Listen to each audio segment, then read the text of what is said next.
سحری کھا کر سونے کا نقصان۔ جو لوگ سحری کھا کر سو جاتے ہیں ان کے ساتھ کیا ہوتا ہے خود ہی دیکھ لیں۔ سحری اگر نہ کی جائے تو روزہ رکھا جا سکتا ہے یا نہیں؟ بسم اللہ الرحمن الرحیم۔ حضرت عائشہ کی ایک مشہور روایت ہے،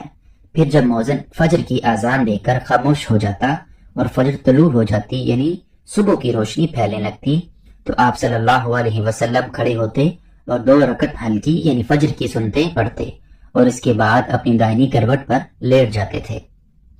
یہاں تک کہ مؤذن قیامت کہنے کی اجازت حاصل کرنے کے لیے آپ صلی اللہ علیہ وسلم کے پاس آتا تو آپ صلی اللہ علیہ وسلم نماز کے لیے مسجد تشریف لے جاتے۔ حضرت عثمان رضی اللہ تعالی عنہ سے مروی ہے کہ آپ صلی اللہ علیہ وسلم نے فرمایا، صبح کی نماز کے بعد سورج نکلنے تک ذکر خدائی میں لگے رہنا رزق کے حصول میں زیادہ باعث نفع ہے، اس بات سے کہ مطلب رزق میں دنیا کے کونے کونے میں پھرتا ہے۔ حدیث کا مرتبہ موزن سند میں ابو داؤد سلمان بن عمر سیدنا فاطمہ رضی اللہ تعالی عنہ بیان کرتی ہیں، میں صبح کے وقت سوئی تھی کہ رسول اللہ صلی اللہ علیہ وسلم میرے پاس سے گزرے اور آپ نے مجھے پاؤں سے ہلایا، پھر فرمایا، بیٹی اٹھو، اپنے رب کی طرف سے رزق کی تقسیم میں شامل ہو جاؤ اور غفلت میں شمار لوگوں کی عادت اختیار نہ کرو۔ اللہ تعالیٰ طلوع فجر سے طلوع آفتاب تک لوگوں کا رزق تقسیم کرتے ہیں۔ حضرت انس بن مالک رضی اللہ تعالی عنہ کی روایت،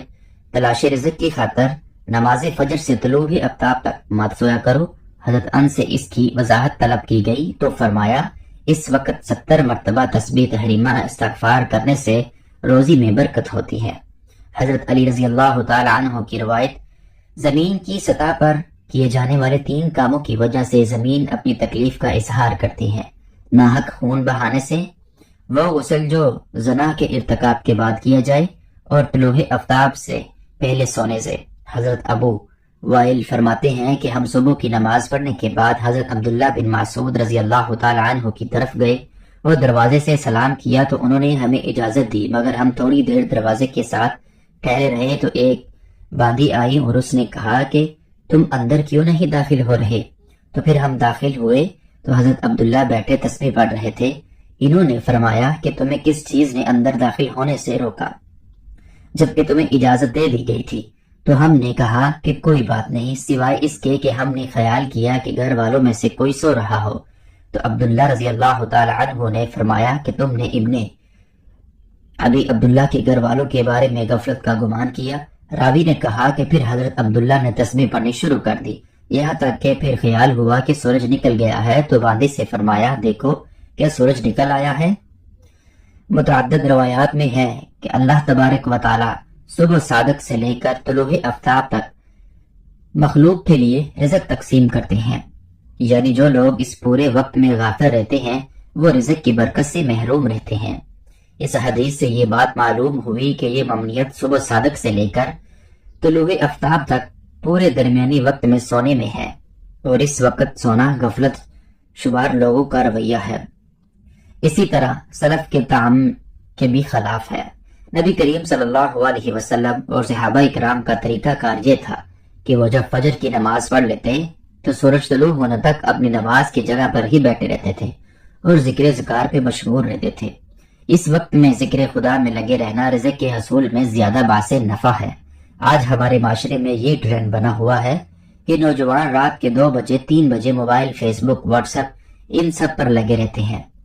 پھر ان سے صبح کی نماز بھی قضا اور دوپہر کے 12 بجے یا 1 بجے تک وہ آرام فرما رہے ہوتے ہیں، اور گھر میں ایسا کوئی بھی انسان نہیں ہوتا جو انہیں ایسا کرنے سے باز رکھے۔ آج ہم آپ کو بتائیں گے کہ حضرت علی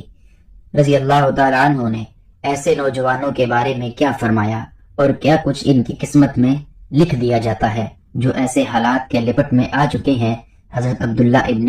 عباس رضی اللہ تعالی عنہ سے مروی ہے کہ جو بھی انسان صبح سویا پڑا رہتا ہے تو اس عمل کو اسلام نے سخت ناپسند قرار دیا ہے کہ دوپہر کے علاوہ کسی بھی اور وقت میں مت سویا کرو۔ جیسے کوہلا کہا جاتا ہے وہ دوپہر کے اوقات پہ ہی ادا کیا جاتا ہے، اور یہ عمل ہمارے نبی حضرت محمد صلی اللہ علیہ وسلم بھی کیا کرتے تھے۔ کوہلا اور نہیں جس میں انسان دوپہر میں پیٹ بھر کر کھانا کھا کر سو جاتے ہیں۔ کوہلا سے مراد وہ عمل جس میں آپ کھوا آپ کھانا کھا چکے ہیں یا نہیں؟ بس تھوڑی دیر آرام کرنا دوپہر کے اوقات میں، تاکہ آپ کا جو باقی کا دن ہے وہ صحیح سلامت گزرے اور آپ کے دن کے باقی حصے میں آپ اچھی طرح اپنے کاموں کو سر انجام دے سکیں۔ حضرت علی رضی اللہ تعالی عنہ نے فرمایا کہ میں نے اللہ کے نبی صلی اللہ علیہ وسلم سے سنا تھا، کھانا کھا کر فوراً سویا کریں، کیونکہ اس سے انسان کے دل میں بھی سختی پیدا ہوتی ہے۔ اور آج کی تاریخ میں تو یہ بات اس حد تک گہرائی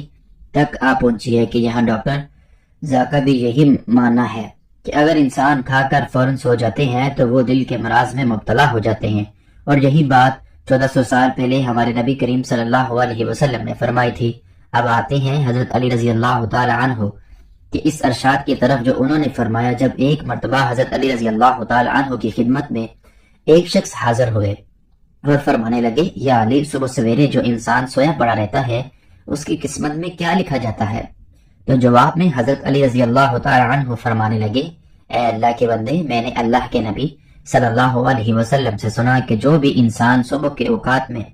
سویا پڑا رہتا ہے اور وہ فجر کی نماز بھی قضا کر بیٹھتا ہے، اور یا پھر وہ فجر کی نماز ادا کر کے سو جاتا ہے، تو جب فرشتے آسمانوں سے اس کے مقدر کا رزق لے کر زمین کی طرف آتے ہیں اور وہ رزق انسانوں میں بانٹنے لگ جاتے ہیں تو وہ انسان سوئے ہوتے ہیں۔ اسی وجہ سے وہ فرشتے وہ رزق واپس اپنے ساتھ لے کر آسمانوں کی طرف لوٹ جاتے ہیں، اور جب وہ بندہ نیند سے فارغ ہو کر اٹھتا ہے، بیدار ہوتا ہے، تب ایسے لوگ رزق کی تنگی کی شکایت کرتے ہوئے پھرتے ہیں۔ آپ نے دیکھا ہوگا کہ جب اکثر لوگ رزق کی تنگی کی شکایت کرتے ہیں، آپ ذرا ان سے پوچھ کر دیکھیں، یہ صرف ایک آزمانے کے لیے آپ پوچھیں تو صحیح، آپ جب ان سے پوچھیں گے کہ صبح کتنے بجے اٹھتے ہو تو وہ آپ کو جواب میں لازم یہی کہیں گے کہ ہماری آنکھ تو سویرے کھلتی ہی نہیں، ہم صبح اٹھتے ہی نہیں، اٹھنا مشکل ہوتا ہے ہمارے لیے، لہٰذا یہی وجہ ہے جس کی وجہ سے وہ رزق پر تنگ کر دیا جاتا ہے، اور پھر وہ تنگی اور بے روزگاری کی شکایت کرتے پھرتے ہیں۔ تو آپ سے گزارش ہے کہ آپ صبح سویرے اٹھا کریں، آپ سویرے نماز ادا کریں، اور کوشش کریں کہ مرد حضرات جماعت کے ساتھ نماز ادا کریں، پھر قرآن مجید کی تلاوت کریں، اس کے بعد آپ اپنے دن کی شداوت کریں۔ اب آپ دیکھیں کہ کیسا آپ کا دن گزرتا ہے، آپ کے دن میں برکت ہوتی ہے۔ اور جو لوگ 12 بجے یا 1 بجے اٹھتے ہیں، ان کے حالات کچھ یوں ہوتے ہیں کہ ان کے دن کے کچھ کام بھی انہیں سمجھ میں نہیں آتے، وہ یہ جان ہی نہیں پاتے کہ آج کا دن حالانکہ گزرا کیسے ہے، بلکہ انہیں کچھ کام بھی سمجھ میں نہیں آتا۔ وہ جو کام کرنے لگ جاتے ہیں اور پھر پلک جھپتے ہی شام اور مغرب کی اذان ہونے لگتی ہے، اور جو انسان سویرے جاگتے ہیں وہ اپنے کام بھی پورے طریقے سے سر انجام دے پاتے ہیں، ان کے رزق میں بھی برکت ہوتی ہے، اور وہ ایک پرسکون اور خوشحال زندگی بسر کرتے ہیں۔ ان کی تندرستگی کی بھی کوئی شکایت نہیں ہوتی کہ وہ کسی بیماری میں مبتلا ہے، وہ تندرست ہوتے ہیں، ہر بیماری سے فارغ ہوتے ہیں۔ رمضان المبارک کے مہینے میں انسان کے صرف کھانے پینے کا شیڈول متاثر نہیں ہوتا، بلکہ سحری میں جاگنے کے سبب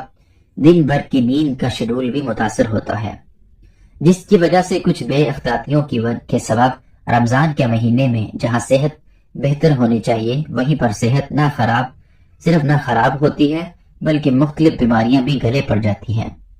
روزہ رکھنا صحت کے لیے بہت بہتر ہے، مگر جو لوگ رمضان میں سینے میں جلن، گیس اور جیسی دوسری بیماریوں کا شکار ہوتے ہیں، ان کا سبب روزہ نہیں بلکہ ان کی اپنی غلطیاں ہوتی ہیں۔ سارے دن کے روزے کے بعد جو لوگ پہلے سے ہی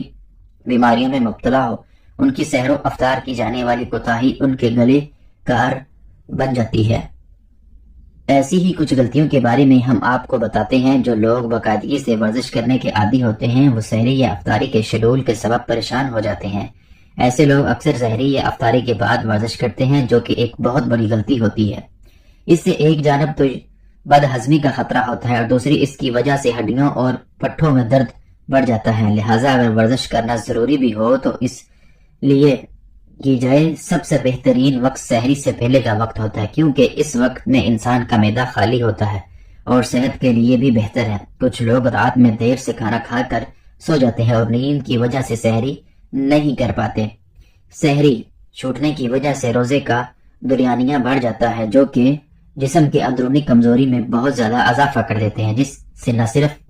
چہرے کی چمک دمک مدم پڑ جاتی ہے بلکہ قوت مدافعت میں بھی کمی واضح ہوتی ہے۔